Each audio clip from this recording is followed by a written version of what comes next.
Good morning. For those of you who don't know me, my name's Paul Roy. My wife is Rose, sitting at the back, and I have two adult sons, Alex and Ben. We've been members of Abiding Presence since 2010, and I'd like to take a few minutes to kind of share a little bit about my life and faith journey and the role that my engagement at APLC has had in really transforming my life and my spiritual journey. Church has always been part of my life.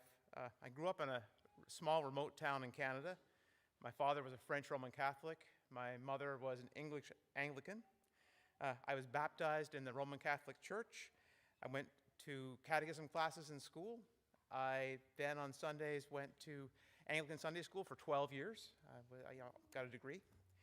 I went to, being a good hybrid of religion, I went to the Catholic Church on the high holidays, and we went to the Anglican Church the rest of the time. Going to churches in such a small town, though, is different than in a city or in an area that, like we live in here, where there's so many more people moving around. So in those churches, everyone knew everyone. Right, and so church was church. It was the place to hear God's word, right?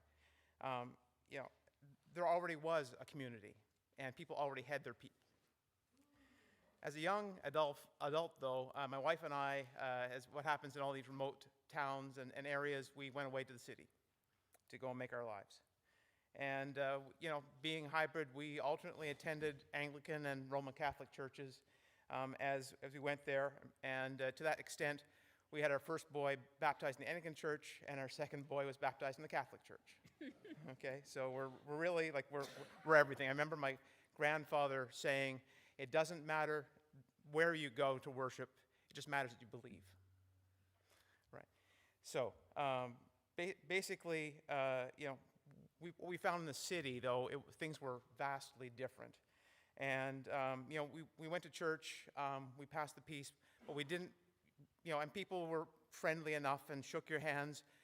We would go to coffee hour after that, though, and no one really wanted to talk to us or anything. So after a while, that kind of going to church was a chore, and we did it because that was part of who we were, but there was no joy.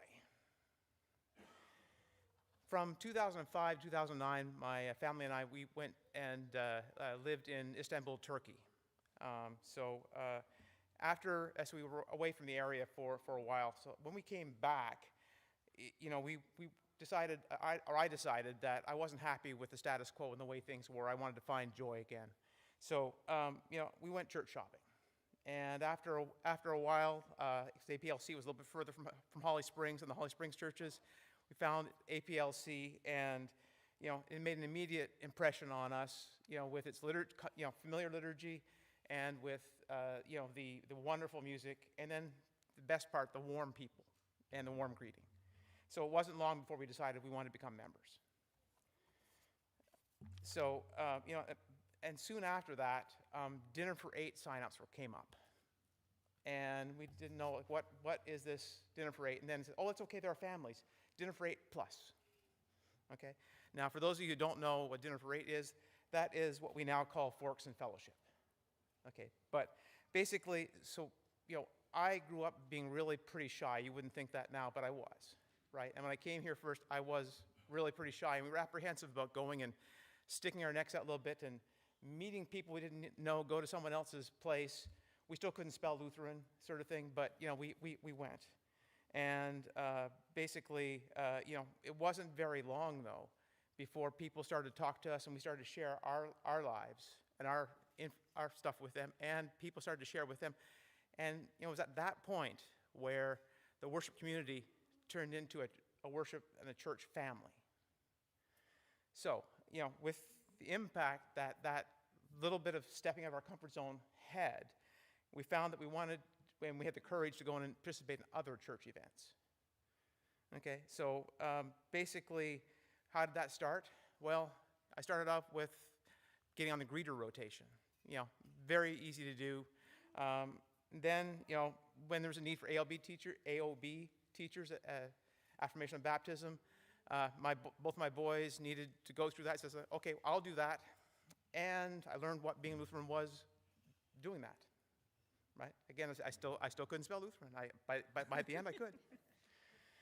All right. So after that, I started attending other things, men's breaking liquid bread, and learned some of the older gentlemen that go there, and I helped to go and balance the age a little bit, right? And then we need more people there. We need more people there. And some years later, it was, because I trusted and I had shared with people. Joe Herron came up to me and said, like, Paul, we need some help on the pastor call committee. We have to go find a new pastor. Oof. Well, okay, yeah, I can do that. I can do that.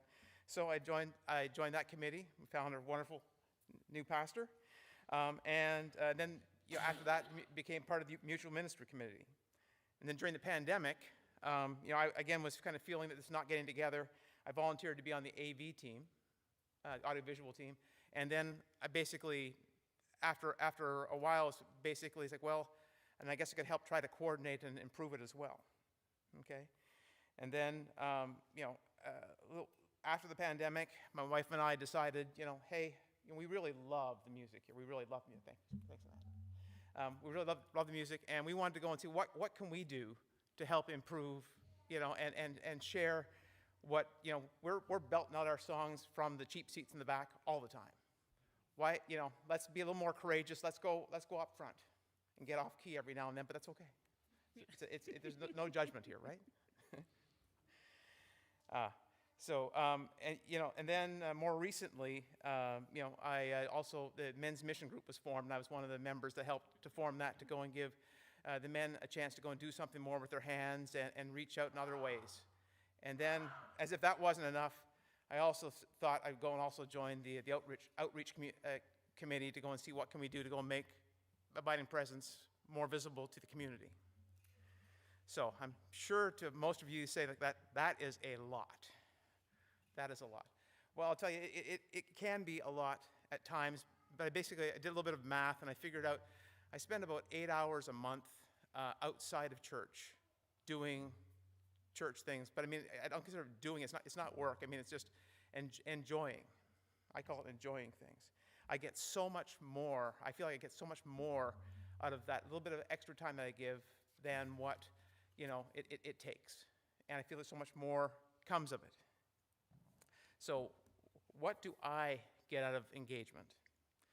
Well, first thing I did was get out of my shell. That was a good thing. I've been able to share my talents and pick up new ones along the way. I developed a much deeper understanding of my spirituality and God's purpose. I feel a sense of purpose and a sense of achievement with the things that we all do together here, and seeing the church continuing to grow up. I feel a strong sense of community. I love my church family. I've developed numerous friendships that I feel safe enough to talk through the events of some of my darkest days and things and get the support and love I need. I feel connected and I feel valued. But why, even with all of that, you can get all of that with just a little bit of participation, but why do I do more? Well, it's of course because it's rewarding and it's fun doing the things that I love to do, and it's a safe and it's a supportive environment, unlike the workplace or so many other places you'd go. A church is a community of faith. And like every community, though, it needs leadership and participation to function. It takes volunteers for leaders and for helpers. Some are big and take more time, some are lesser. For a community to thrive, though, it needs active engagement and volunteering of a good cross-section of its people to provide events that appeal and fulfill its members' needs, such that they continue to want to call this community home. Now, I can understand that not everyone can volunteer or attend every event. Some things just don't appeal to different people. Sometimes there are scheduling conflicts and people just can't attend. You might not be physically able to attend. But I ask you this: do you love enjoying Abiding Presence? Do you want Abiding Presence to be able to continue to provide you with warm, engaging, and musical spiritual home? Do you want APLC to hold events to bring this community together and reach out beyond? Do you want to meet new people and possibly find your church family if you haven't found it already? Do you want to have fun? Do you want to deepen your understanding and help share God's love? Well, if the answer to at least some of these is yes, I highly encourage you to step out of your comfort zone, like I did years ago, and pledge in this coming year to start participating and volunteering just a little bit more. You'll be amazed how much you get compared to what you have to put in.